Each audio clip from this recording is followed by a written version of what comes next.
He had the money, more money than most people in that city had ever seen in one place. And he could afford one loaf of bread.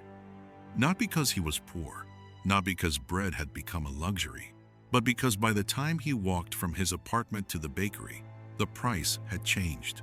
Not since yesterday, not since this morning. Since he left his front door. This is not a story about poverty. This is a story about speed. The speed at which a society can lose its grip on what money even means.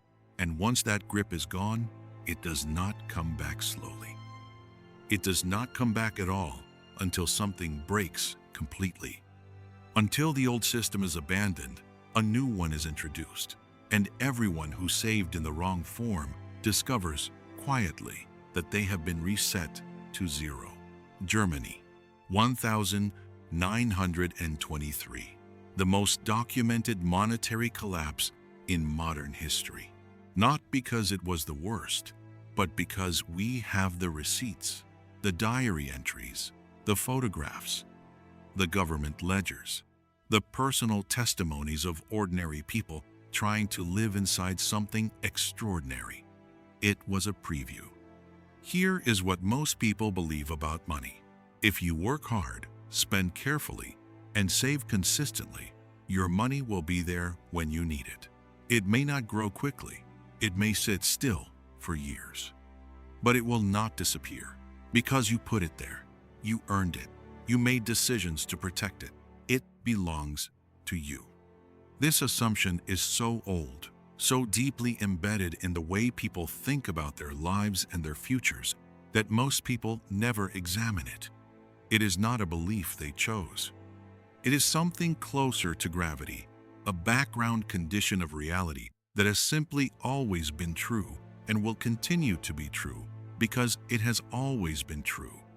But this assumption rests on one condition, one single silent condition that almost nobody ever thinks to question. The unit you are saving in must remain stable, not forever, not perfectly. End quote. Just stable enough that the number you see today means roughly the same thing tomorrow.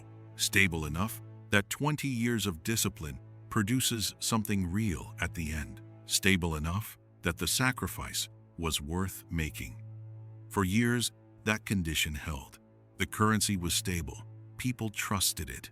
In Germany, in 1923, that condition was not weakened. It was not strained. It was destroyed. And then, in a matter of weeks, the final collapse happened. That stability did not disappear on its own. Then, the war came, and the German government made a choice that governments under pressure have made throughout history.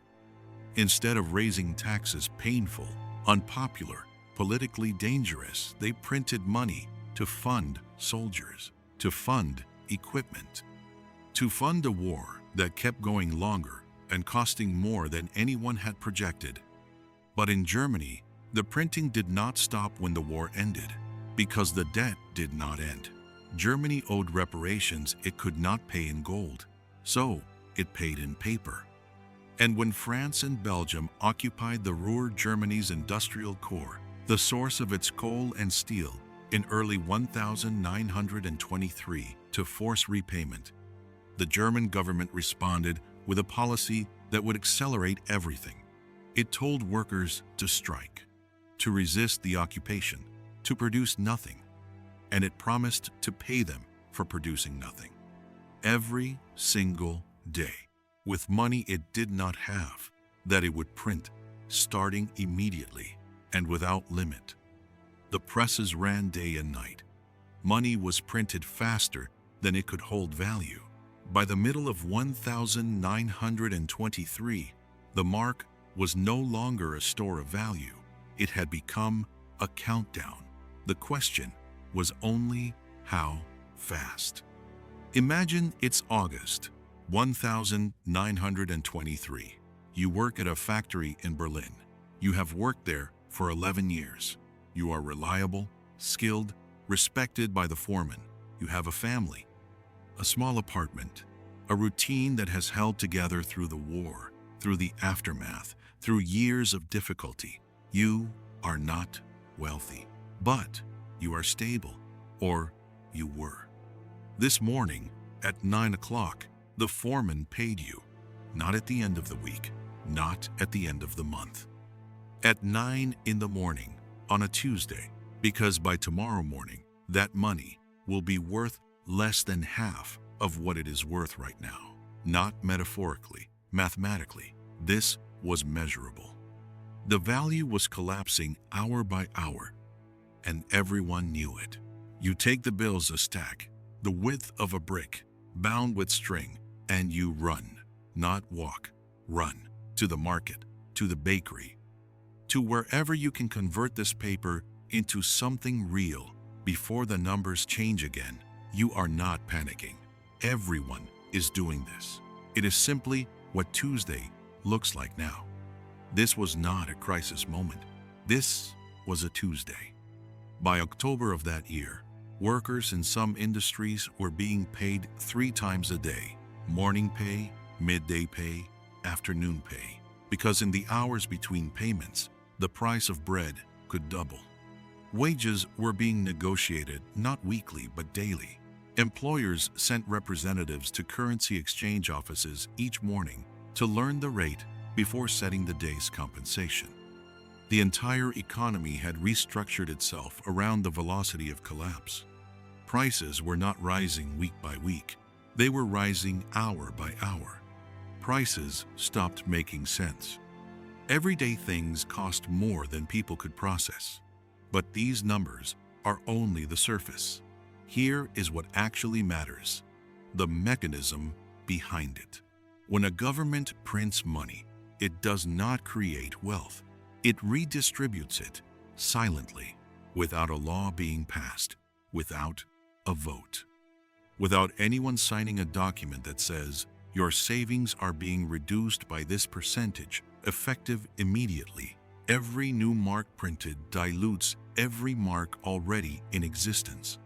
Your savings, the ones in the account you have been building for 20 years, do not vanish overnight. They shrink, slowly at first, in ways that are easy to explain away, then faster still, then in freefall, at a rate that outruns the ability of ordinary people to respond. Inflation is not a rise in prices. It is a fall in the value of the unit you measure prices in. The bread does not become more expensive. The money becomes less meaningful. This distinction matters enormously because it determines who loses and who does not. Those who hold the unit lose. Those who hold something the unit is measured against do not. And here is what separates hyperinflation from ordinary inflation. Ordinary inflation is slow. Hyperinflation is not. But hyperinflation creates a feedback loop that no individual decision can interrupt. As prices rise, people spend faster because holding money has a direct, measurable cost. As people spend faster, sellers raise prices faster because demand appears to be infinite and supply is fixed. As prices accelerate, workers demand higher wages immediately, not next year. As wages rise, the government prints more to meet payroll obligations. As more money enters circulation, prices rise faster still. It accelerates until the currency ceases to function entirely. The German government understood this, and they kept printing anyway, because stopping meant admitting the scale of the problem. Admitting the scale meant restructuring. Restructuring meant visible pain, immediately, for everyone. Visible pain meant political consequences. And no political class has ever voluntarily accepted that sequence when a less honest alternative remained available. So they chose the path that appeared to distribute the pain invisibly. A woman in Munich had saved for 23 years. Every month, without exception, a portion of her husband's salary was deposited into their savings account. They were building toward their daughter's wedding, a modest goal, a reasonable plan. By 1923, that account 2 decades of consistency and sacrifice could purchase a single pair of shoes. Not a wedding, not a future. 1 pair of shoes. A school teacher in Hamburg kept a detailed diary through the collapse. He wrote that he stopped reading prices on menus entirely. It was more efficient, he noted with a kind of exhausted precision, to order immediately and ask the cost afterward, because by the time he read the number, considered it, and made a decision, the number had already been revised. A factory owner in the Ruhr described paying his workers with wheelbarrows of cash, not bags, wheelbarrows. He mentioned, almost in passing, that the wheelbarrows had become worth more than their contents. Some Germans burned banknotes for heat, not as protest, not as political theater, because the thermal energy released by burning a bundle of marks was worth more than what those marks could purchase at the fuel merchant down the street. The arithmetic was straightforward. The implications were not something most people had language for. As the collapse deepened, trust the invisible architecture that makes all commerce possible began to fail alongside the currency. Shopkeepers stopped pricing in marks. They priced in bread, in cigarettes, in US dollars, in Swiss francs, in anything that retained meaning from one morning to the next. The mark had ceased to function as a unit of account. It had become a race against itself. In some regions, local governments and businesses began issuing their own emergency currencies, not geld, printed on leather, on porcelain, on silk, on playing cardstock. On any material the central government in Berlin could not reproduce and devalue overnight. Anything that could hold a number and be trusted more than the official alternative. The official system had failed so completely that people were improvising their way around it with handmade money printed on household materials. The people who were destroyed most completely were not the reckless. They were the disciplined, the teachers, the civil servants, the skilled tradespeople and small business owners and careful savers who had followed every rule, made every sensible decision, and stored their wealth in the official currency, in official banks, in official accounts. They lost nearly everything, not because of anything they did, because the unit they trusted had been made worthless by decisions made in rooms they had no access to, by people responding to pressures they had no vote on. Meanwhile, those who held foreign currency were largely sheltered. Those who owned physical assets, land, machinery, buildings, commodities, watched their real wealth remain intact while the numbers around them exploded into meaninglessness. The hyperinflation did not destroy all wealth. It transferred it quietly, systematically, from those who trusted the system to those who had already moved outside it. Germany 1923 did not happen in isolation. It happened inside a pattern that predates it by centuries and has continued since. Hungary 1946, the highest measured rate of hyperinflation in recorded history, prices doubling every 15 hours. At the peak, the daily inflation rate exceeded 200%. The government eventually printed a note denominated in 100 quintillion pengus, a number that had never before appeared on a currency in any country in any era. It was effectively worthless before distribution was complete. The entire monetary system was abandoned and rebuilt from nothing. Zimbabwe, 2008. $100 trillion notes printed, distributed, and spent on bus tickets. A generation that had worked and saved watched their savings erased within months. The central bank, the institution whose sole stated purpose was to protect the stability of the national currency, became the primary instrument of its destruction. By November 2008, the monthly inflation rate had reached 79 billion%. Venezuela. Through the mid-2010s and into the 2020s, a country sitting on the largest confirmed oil reserves on the planet. Inflation reaching 1,000,000% annually at its peak. People weighing cash at market stalls instead of counting it, because counting had become too slow for practical use. Families that had saved carefully for retirement found those savings could no longer cover a week of groceries. Same mechanism, different flags, different decades, different stated causes, identical outcome. The sequence is almost perfectly consistent across every instance. A government faces debt it cannot cover through taxation alone. It chooses to print. Inflation begins, slowly enough to be explained as temporary. Political pressure prevents the correction from being made. The feedback loop begins. Faith in the currency fractures. The currency loses its function as a unit of account. Savings are erased. The middle class is hollowed out. Wealth concentrates in the hands of those who held hard assets or foreign currency before the collapse became visible. And then, a reset, a new currency introduced. A line drawn in the ledger. The accumulated savings of ordinary, disciplined, trusting people, gone, denominated at zero. Replaced with something new that everyone agrees to trust, because the alternative is to stop trading entirely. Germany replaced the Papier mark with the Rentenmark in November 1923. The exchange rate, 1 trillion old marks for one new mark. 23 years of a grandmother's careful saving reset to zero, simply rendered meaningless by the mathematics of what had been allowed to happen. Here is what all of this actually reveals. Not a historical lesson, a structural one. Your savings exist inside a system. That system is managed by institutions.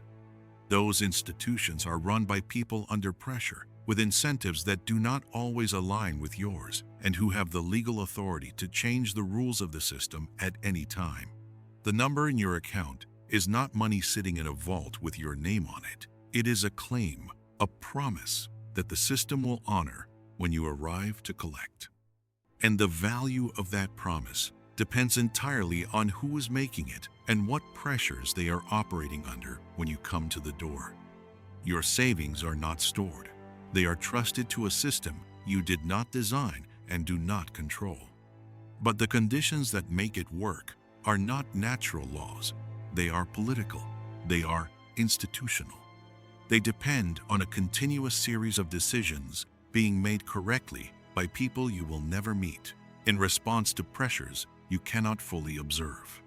And when those conditions fail, they do not fail slowly enough for ordinary people to step aside. The German families who saved carefully for 2 decades did not lose their money because they made poor decisions. They lost it because the unit they chose to save in was destroyed by decisions made in rooms they had no access to for reasons that had nothing to do with them. Their discipline was real. Their sacrifice was real. Their loss was complete. The most dangerous financial risk is not the one you choose. It is the one built into the structure of the system before you ever arrived. The value of what you save depends entirely on the stability of the system you save it in, not on your effort, not on your discipline or your patience or your sacrifice or your intelligence. On the stability of the system, on the willingness and the capacity of those who control the supply of the unit you chose to keep it meaningful over time. The unit you trust is only as stable as the will of those who control its supply. Germany, 1923, feels like history, distant, solved, something that happened to other people in a different century with vulnerabilities that no longer exist. But the mechanism that destroyed the mark is not a historical artifact locked in a museum. It is a structural possibility that exists inside every monetary system operating on Earth right now. The presses are faster today. Digital, instantaneous. The distances between a policy decision and its consequences in prices are longer than they were in 1923, but they are not infinite. They have never been infinite. The pressures on governments today, debt levels that dwarf anything seen in the 1920s, geopolitical fracture, fiscal commitments that cannot be met through taxation alone, are not smaller than they were in Weimar Germany. They are larger. The system has changed. The mechanism has not. The people who lost everything in Germany's hyperinflation were not reckless. They were not naive. They were not making mistakes. They were trusting. They trusted the system to hold because it had always held. They had no particular reason to believe this time would be different. And then, one Tuesday, a perfectly ordinary Tuesday, indistinguishable from the Tuesday before it, the foreman handed out wages at 9 in the morning, and people ran. The question is not whether this can happen again. It has happened too many times already. The real question is, would you recognize it before the value disappears while you are still walking to the bakery? Or would it look like just another normal day?